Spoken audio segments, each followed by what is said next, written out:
So thank you very much for having me. Ladies and gentlemen, we're here at the Family History Society of Rockingham Districts Incorporated. They're an agency in Rockingham, a not-for-profit, full of lovely people. Say hello. Now, basically, what we're going to be talking about today, and thank you for inviting me, is oral history. So, social media, everyone is on it today, or just about everyone, and certainly the new generation coming through. Who we vote for, when we had our last bowel movement, what we had for dinner, who were our sisters, whether we're in a relationship that's complicated or not, is all over social media. So in the future generations of people looking to find out what grandma was like, they can just download her social media page or his social media page, and you capture the whole story of what that person's life was about. In the olden times, you had one photo, and that photo was there and it was stern and they looked at the camera. And you were meant then to identify that whole person and what they did based on that sternness. I found it interesting one day when I asked my mother what her grandmother was like, and I asked my cousin what his grandmother was like. They had that was the same woman that they were talking about. One said that if she liked you, you were just in heaven. All right. If she didn't like you, which she didn't like my mum, then you would be in a position where you just would never be in her grace. I know for a fact she would love me. I'm the favourite of the family. Remember, there is 80 of us in one generation, so the other generations go through. So basically, the fact is that I've spent a lot of time asking people about my family because history is very interesting. History is only dates, because all you can really say is in 1854 the Eureka Rebellion happened. In 1829 West Australia was settled. In 1888 Jack the Ripper did, etc., etc. However, one of the aspects is that what goes around that date and what happened at that event, place and person really is open to you as an individual, and perception is reality. So certain facts, the Catalpa came here, the rescue, this and that, of course that's history and that's noted down in history. But have you heard the saying, history is written by the winners? And how many times have we done stories where as time goes past, and a prime example, Shane Burke from Notre Dame University taught us how to figure out things were in situ and how they were, how it was all planned. On one of the farms, that my personal family farm, there is a very old house, and the cousins were like, this is the front door, this is the back door, this is the side door. Well, through Shane's work and teachings to us, we found out we were all wrong, but we had been sharing the wrong information as fact that whole time. So it becomes an area of taking down oral history into a point where those facts then hopefully won't end up being distorted. So have you heard the saying, you die 3 times? Yes. Has anyone heard it? I think it's really beautiful, this saying. You die when you die when you're buried, and you die the 3rd time when the last person says your name. Yeah, isn't that beautiful? And I love that because it's a case of like people like, King Henry VIII or Marie Antoinette or other famous people, just can't, gone blank now, but you'll always know their names through history.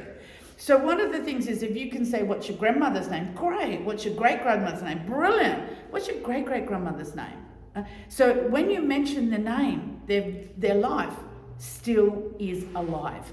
So it is beautiful. I love it. That's so much that. And it was really, I don't know where I found it. I know I found it somewhere and it hit me. So basically, what is oral history?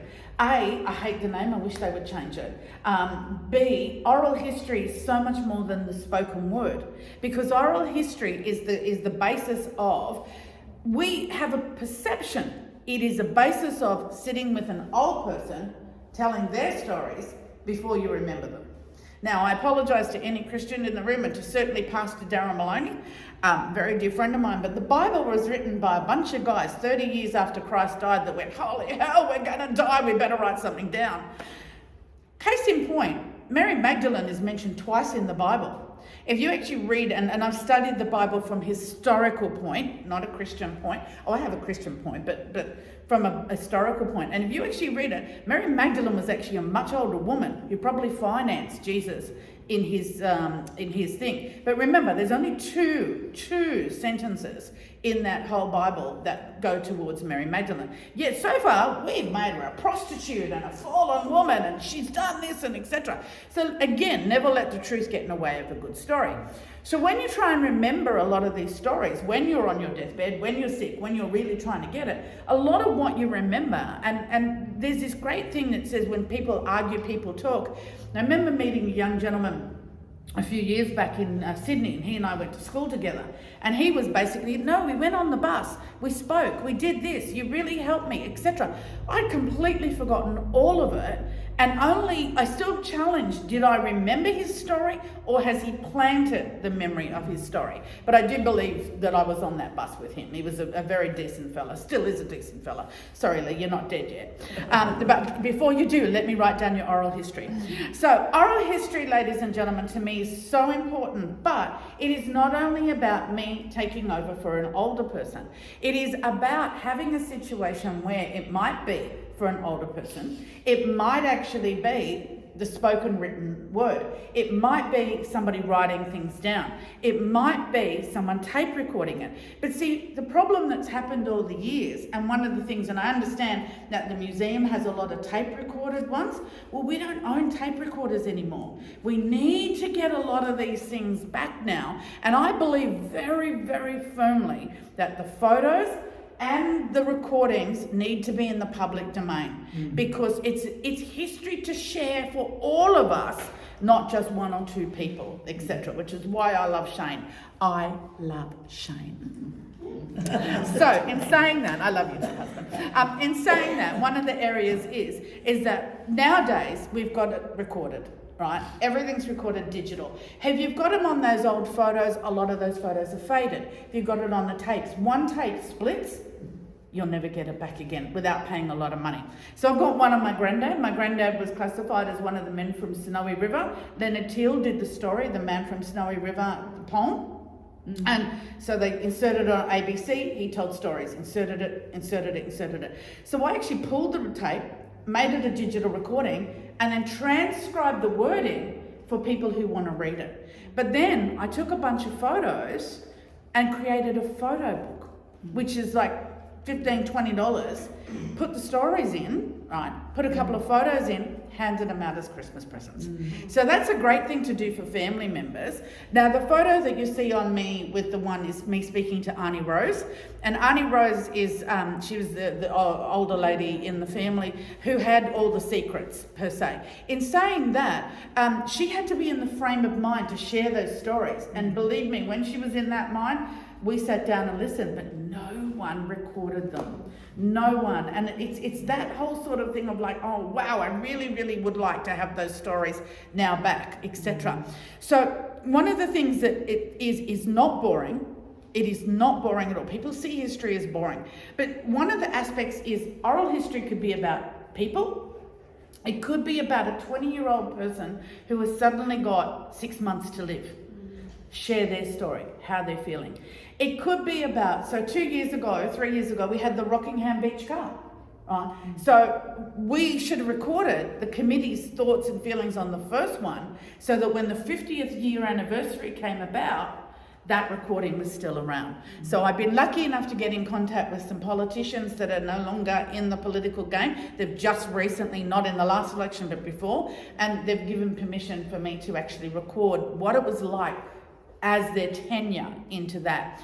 I was very heavily involved with the Spring Festival of the Chamber of Commerce. We had our 50-year anniversary, and the Chamber had the 50th year anniversary, yes, and they were asking who was on the Spring Festival Committee. All the photos, things were missing. They couldn't, people, like, I'm sure they're around somewhere, but that is information would have been great to have. So it's individual, it's community, it's historical. So if a plane lands here now and lands in and takes the council chamber building, then record people on the ground. What are they feeling on that day? Because The words for now that we use, dumb, D-U-M-B, why is there a B in it? In English time, I understand the word was Dumberry, but it got shortened. It's also the word gay. Gay now can never be utilised for anything except a homosexual situation, because saying it's a gay old time doesn't have that connotation we had growing up. And that's what's supposed to happen. Have a look at Shakespeare's time. Wait till that's your name. Well, be grateful you're not a Karen. Well, that's what I was called for the first 4 years. I love that. But my husband's name is Les, or was. He's still alive, but I'm not married. That's actually funny. I like that a lot. But the point of it is that we think of Shakespeare's words and things along those lines as well. All the way we speak, how we speak, what we do changes each generation.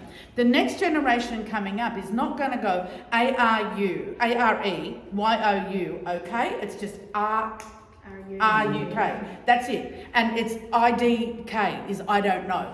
You really need to learn how they speak now, because it's all down to initials, text, etc., etc. So why are we doing it? Well, here's an example. I actually have a mother and a father, but they're long dead. And I was interested about my dad because I had no relationship with my dad, and quite happily not. In saying that, I'm like, well, he's a human one time. Remember meeting Catherine Burney, and it was like, oh, you're a lovely lady, let's have a cup of tea. But clearly, when she's out there killing people and doing things, clearly not, do you know what I mean? But it always used to amaze me at the prison. How could people like not Brendan Abbott, what was the last person executed? Eric. Thank you, Eric Edgar Cook. Thank you. I know his children. Yes, because they were very heavily involved in the union movement. Yes, Yeah. and the labour movement. Yes. And I see them every now and again with family stuff. And I think one of the aspects of that is that he was a perfectly lovely man, a father, the whole lot, but he did this. So the whole basis of it is that what happens at that time when we actually have those elements of that, we need to keep those things down and have those history things change, because how we feel about that then to how we feel about it now. As I said, I was with, what's her name, the serial killer woman, and I would have easily have had a cup of coffee with her. She was just a normal person. The whole basis of it is with my dad and her. My dad wasn't a serial killer, but he certainly wasn't a nice person. But I was interested in finding out who he was, because I knew him, but did my family. So I went, my maiden name's Hogben. Hold that thought. My maiden name is Hogben. Oh, it's not. So basically, I Googled Facebook, every Hogben account, and in England, and I'm like, I don't want friends, I don't want money, I don't want to know you, I'm just interested, do you know my dad? Right? 2 years later, this random woman comes back, she goes, I'm actually your first cousin. My mum is your dad's sister. He was the eldest of 19 children, and of which so many didn't survive, etc. And your surname's actually Perez. Your grandfather actually changed his name when he got married and took on the wife's name because of the Spanish problems in the Catholics at that point in time. And so a lot of people did. So when you see my brother, you clearly see where the heritage comes through from Spain. Now, I would never have known that, and I would have been searching for this Hogben thing all the way through, knowing none of them had anything to do with this because I'm a Perez. Well, that's actually made it worse, because Perez is bloody Smith in Spain, isn't it? So, the thing is as well, ladies and gentlemen, is that it is really one of those elements with my grandfather, my uncle. I just love them so much. And one of my cousins tells the story of when we first came out here to New South Wales from England, and he had the name of Thomas, and he stole money off a Chinaman. Bear that thought. Stole money off a Chinaman, all his gold. He then went up in the mountain, hid into a cow when they saw they were coming, killed the cow, hid into the stomach so the dogs couldn't get him, and basically got away with that money. A few years later, similar things happened, and they ended up buying their first block of land. Like, they bought thousands of acres in Jindabyne, and of course they had to have their name. Their name then was Goldie, someone wrote down, and it was only later on that we found the name was Golby, Golby. Now that story is interesting to me. But what's really more interesting is that how many cousins did we say we had? Around about 80 first cousins and family members, first, second cousins. Great for parties. But almost, my son, our son, he has a very debilitating disease that will probably outlive him. And so many of the women in our family and men in our family either lose their first child or their child is actually not well, or cancer and all that. When you have that situation of a big family, but to have so many, remember, he killed a Chinaman. And there's that whole story coming back that says, oh, you must have been cursed by a Chinaman. You don't know how true it is, but it's interesting oral history. It's interesting. It just could be that we're all bad luck and we eat crap. Who knows? So the easiest way to do oral history, ladies and gentlemen, is just do it. Okay? Just do it. You can see in front here an iPhone, a smartphone. If you don't have an iPhone, well, what's wrong with you? The second thing is that Samsungs are good. But anyway, so this here just is brilliant, absolutely brilliant. You can see we're not doing it professionally, and don't worry about it being professionally. You can bring in a professional person if you want it with lighting and this and that, and it's great to do it because I work with a couple from Perth Local Marketing that do it, but basically they actually edit it, put it into stories, make the lighting right, they'll cut it in and out, etc. I believe at my level, at this level, at things we do, that the more, excuse me, thank God I didn't break window. So in saying that, what we've actually got is an element here where it's more real when you're being real rather than actually stop, start, edit, do this, oh, okay, Grandma, we're going to have to start again, etc. Do you know what I mean? So the two things are, get a tripod. I think I got this from Red Dot for about $10 and it works amazing, right? Also, I have a loud voice, so it's fine, but I strongly suggest $7, get a little microphone that's like super long cord, key it in, because audio is 1,000 times more important than the visual, right? 1,000 times more important. So I've actually been worried about this coming through, so I stopped it because of changing the company name. So here, hopefully you won't get any of my personal messages coming through. On your phone, ladies and gentlemen, the most important thing you do when you're recording is that you actually record in aeroplane mode. Aeroplane mode means you can still do everything, but you're not going to get Facebook notifications, text messages, phone calls, all that coming through. So I also suggest to people to have a second phone, especially if you're doing other people, have a second phone and a second tripod and just either side by side or angle it up, but so that there's direct, with it. I've got it this way where it's flipped and I can see it. I think that's the best way to do it because that way you can always see yourself in the element. And also too, if I had someone sitting down here next to me, always wear pants, don't wear a skirt, because I'm one of these people that lift my legs up and do all that. But then you don't want somebody focusing on inappropriate stuff, etc. However, always look and set yourself up so that you're dead set in the middle of the camera, right? So whether it's this side or this side, so you're dead set in the middle of the camera. So the most important thing, ladies and gentlemen, aeroplane mode, flip it this way, audio, and the stand. You've already got your phones. Make sure they're fully charged. That's a big thing as well. So do it, just do it. That's the biggest thing. Record yourselves, record each other, make a day of it. It doesn't need to be grandma or granddad. It doesn't need to be auntie or uncle. It doesn't need to be, somebody who's passing over. Sometimes just having a life story of your guys as a diary is something interesting happening at a childbirth or something like that is an interesting catalogue that comes through. So, what we're going to talk about, as well, another good thing as well, is that, when you get those yellow lights from Bunnings and they shine like every crease known to mankind's on, use those. They're like $20, but put the light down and turn it a little bit so you're still backlit. Does that make sense? Yeah, because it always looks better with the backlight. So these are just little tips, and if you don't use them, who cares? As long as the audio's fine, that's all people are going to care about in the future. Because I would give anything to have Auntie Rose be on recording, whether she was off the face, on the face, or whatever. I would just love that opportunity to do it. So what do you do with the videos? What I do with them is a number of things. The first one is that I actually pull the recording, and I will be donating them to the museum. If they choose to use them, that's fantastic. I'll also be donating them to the city of Rockingham, and I'm also going to be using them and keeping them myself. I'll be creating a website and an actual YouTube channel.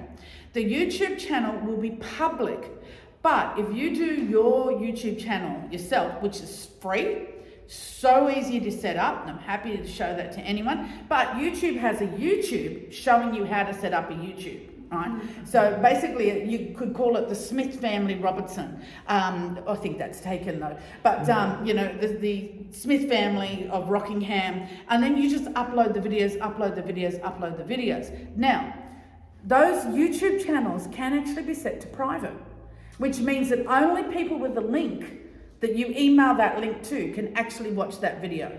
So you're protected that way if you don't want that information out there. I also upload it to a Facebook page, or you can just upload it to your desktop and then save it on a thumb drive if you want to. It's so many things you can do. You can set yourself a private group, so a private group on Facebook where only your family's in, and nobody can actually get into it unless they're invited and it's a family situation. And you can upload them there. And then other family members can bring them in and join them, etc. So there's so many elements, but that so far is all we're talking about is video. So there are 5 ways in which we learn: audio, visual, the written word, and there's 2 others. Can't think. Anyway, when you upload the video, it auto-generates your words. So one of the things I've trained my phone and my Siri, and you'll notice Siri's a man on my phone because I don't want a woman telling me what to do. So basically with Siri, it uploads as trained the words. So for me, I've trained Siri to listen to my diction and my eloquence, because normally I speak really fast, etc., etc. But when I use the phone, I understand he's not as quick as I am. God love him. So when it comes up onto YouTube or onto Facebook, it auto-generates the words. So 80% of all videos watched online are watched by reading the script. Very few actually watch. You can get lost into the jungles, there's no doubt about it. However, most people will watch TV or do something like listen to a speaker in here as they're watching videos and reading the audio. But you can pull the audio and make a blog, a podcast. That was the 4th one. You can make a podcast, right? So you can actually pull the audio and then put it just as the spoken word, and then put it in your car, put it on the thing, listen to it on the way to work, etc. There is also pulling the written content and actually making it into an article. So one video can be utilized over and over and over and over with technological, support. Please don't be intimidated by that. There is a program and a YouTube channel to show you how to do it. And like everything in life, you're intimidated until you realize how easy it is to actually do. So oral history is not only about older generation, it is about business, it's about relationships, it's about community, it's about historical affairs, it's about friendships, it is about being on the ground interviewing. It's so much more than, oh my God, Auntie Rose is about to pass away, let me get the information. If we can with a phone now, just get into the habit, and like we actually have our lives, especially with what you guys are so passionate about, imagine if you could watch a video of all those past people you're trying to research. So there is, why do it? Because it's interesting. It's not until you get to your third trimester of life to suddenly you realize, oops, I'm about to die soon. I better check out what they were like. And that is, young people, I'm a rare breed to actually love history the way that I have loved my whole existence. I'm 58. I know I look amazing, don't I? Yes, Thank you very much. You're a bit slow, But I've been interested in history forever and ever and ever. It just fascinates me. Storytelling fascinates me.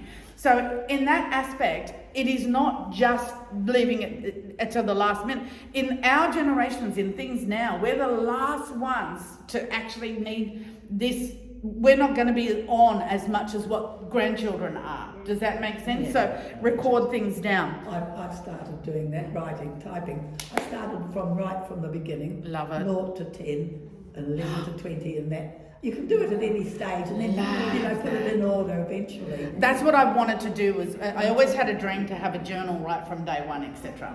So basically, how to do it: phone, get the actual tripod, audio, making sure that you're in the middle of it. I've been watching myself the whole time. It's how I know I look so good. From the smartphone recording, you can pull the audio, pull the video, you can pull the written word, etc. But what do? Well, the first thing you actually do is you need a series of questions. Now, there are a number of oral history pages that have the series of questions.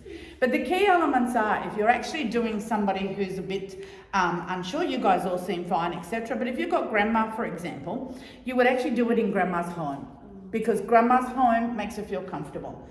In that situation as well, don't jump straight into, say, tell me how you're going to, etc. Right? The most important thing to say straight off is, my name's Sharon McCaskey, and I'm now doing the recording of Flo Agnes Golby. Flo was born in 1925, February, I can't remember the date, married to Greg Golby, except you do the main thing, do you know what I mean? Short, sharp, simple, to the point, and then, Grandma, do I have your permission to film this and share it with the family and the future? And yes, etc. So that's that. So you've always got to make sure that it's just a respect thing. They're going to be nervous. They're going to be uncomfortable. So ease them into it with general questions, right? What was it like here, etc. But we always think of tell me, Grandma, tell me your story, right? But you know what? You could do one video about, hey, Grandma, tell me your story. Or, hey, Granddad, tell me your story. Or, hey, Granddad, tell me about your granddad. Hey, Granddad, tell me about your uncle. Hey, Granddad, what it was like in, the Boer War. So don't just think whoever you're talking about is their story. Let's get their story of what they remember of these other ones as well. And it's not only that, getting that historical aspect of our own people that we're talking about, it's we're actually getting their memories of their memories of their memories. Remember you die 3 times? Well, they might be able to tell you their great-grandparents that you didn't even know existed. Do you know? It's one of those interesting things that I found out that one of my aunties who married into the family is adopted, and her great-grandmother or something like that came through the convict Parramatta. So being again the power of the ask. Hey, is Parramatta women's jail open to the public? No. All right, how do I get into it? She said, well, when you're coming over, blah blah. Excellent, let's make date. Great, thank you so much, appreciate it. Power of the ask, It's that whole thing when we were in Tasmania in Port Arthur. I'm like, guys, I work at Fremantle Prison, I know what we share the public, I know what's behind the scenes. What do I have to do in order to get behind the scenes? Well, let's go. And into the morgue and into these back areas and things like that as well. I wrote to them from when I was in Brisbane about a Port Arthur convict, and when I went down there on the visit eventually, she just invited me straight in to behind the scenes. I love that, because the thing is that's really good, important information, because if you're actually doing research for other areas, make sure you have a phone call to those people first. Get a connection going so that when they actually go and knock on the door, and sort of go to meet up about researching for this person or that person, you've already formulated a bit of a reputation and a relationship straight off. Excellent advice. Thank you so much for that. So once you've got a position there where you're asking questions, you're getting in, listen actively. Do people know what listen actively is? Yeah. Have you ever heard that where people listen to the point of replying? That's not active listening, because if you're already formulating something I'm asking you, you can't listen to me. Because how it works is you've got to listen to all the way through, take a breath, and then formulate your answer or your response. And that's active listening. So listen to focus on what that person's saying, because when that person changes the narrative, puts in a comment, does something a little different, take it on a journey. Oh, you said you slept with him? Tell me more, Nana. Is he my real daddy? Etc. Do you know? So there's so many. Listen with the intent to take the story. All right, listen with the intent to take the story. And one of the biggest things that I do is I ask them to bring 5 photos. All right, not photos of them. All right, photos of something that happened in their life. So for example, with Grandma, and I keep using her a lot because she's just a legend. I love my Grandma.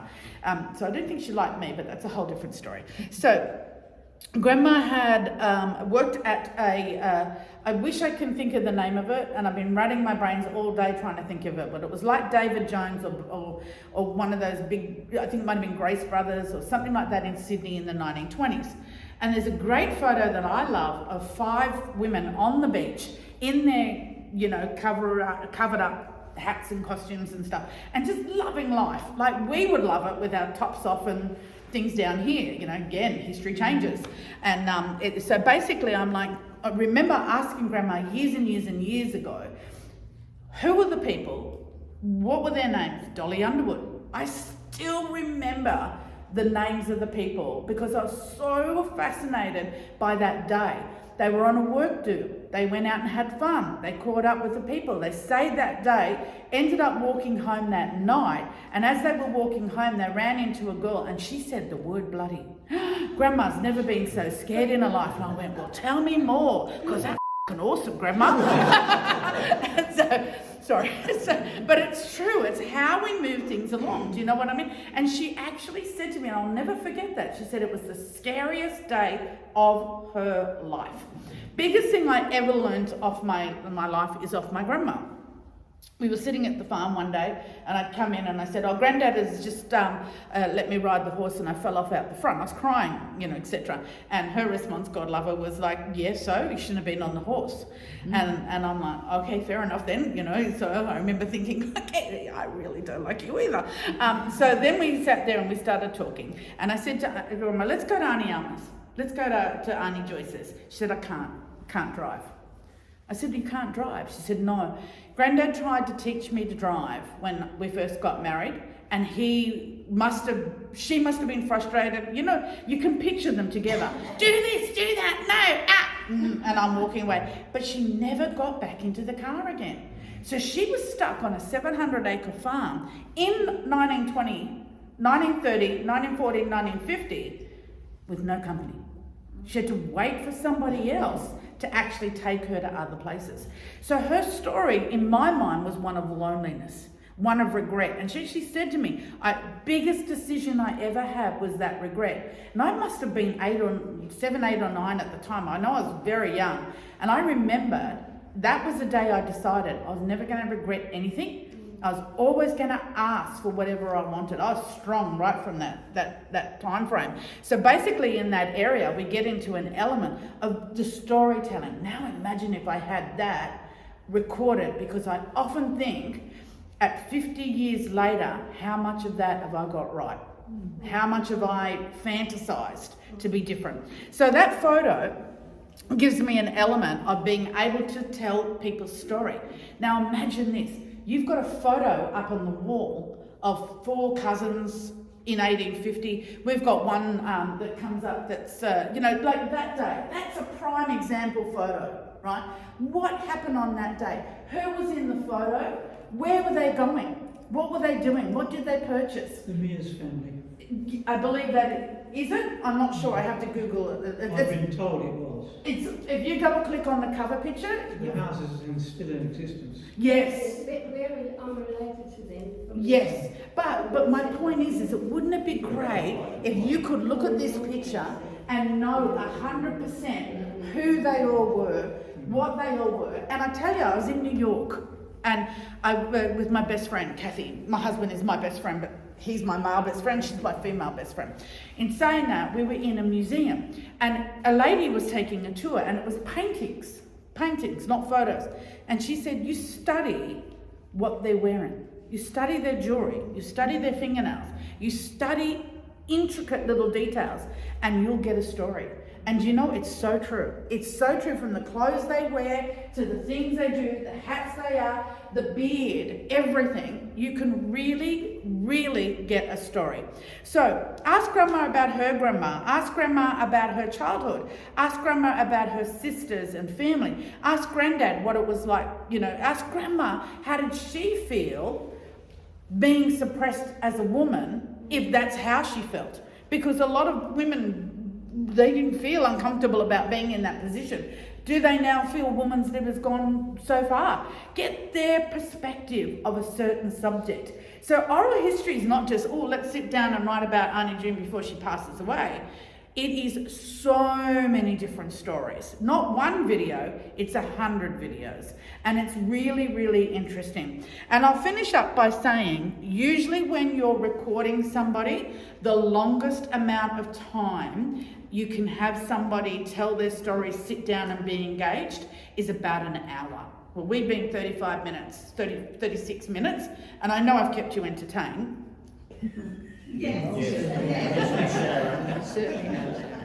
In saying that, about an hour is the longest, right? But do bear in mind, if you've made a mistake, if something's been said, if something's done, don't go, oh, we need to stop that and do it again. Let it go. Show the real people, the real information, the real aspect. If you feel comfortable, I'm halfway through building the website. It will have the list of questions and all that information for you to do it yourself. The how to set up YouTube. No money, I'm not bait and selling you. You know, you're not like, oh no, you've listened to me talk, give me money. However, if you want to throw me money, I'm not going to cry. No, I don't need money. But I do need access to history and other stories and things. And thank you for what you did with that video for me, Esther, with the Lucy Saw. I'm about to make a video where I am Lucy Saw in front of the Lucy Saw house. I was involved in the group that named the women's refuge. Nice. About her. And I used to go walking with Mary Davis. We had a great trip. I loved Mary. Her uniform, Saul's uniform, and quite a lot of stuff about her is on display in the museum. Yes, it is 100%. And Paul Ogilvie and Reeling now have that house, and they've got the facade out the front of it, and they've kept that house very true to her story. Yeah, the one on Parkin Street. Parkin Street. Yeah. So to finish up, ladies and gentlemen, thank you so much for today.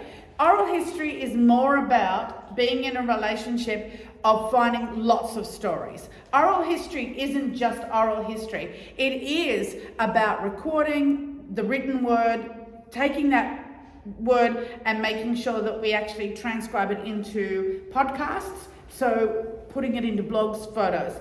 Take photos with the people that you're interviewing. Ask for them to bring photos of events, of days. Think of this particular situation we're talking about. Make sure that you feel that they're comfortable, and also listen with the intent to hear from them, because the stories digress. The biggest thing I'm going to take and ask and beg of you to do is just do it. Just do it. Even if it's a 30-minute, Max, one of my dear cousins, when he passed away from cancer, I was so grateful that I had a handful of very small snippets of his life that I still have now, that whenever I feel I miss him, I can just watch them. So my name's Sharon McCaskey. You've been listening about oral history. This is a Facebook page called Rockingham's History, West Australia. It needs to be changed to Rockingham Kwinana's History. And also it has a Facebook group associated with it. You may now applaud.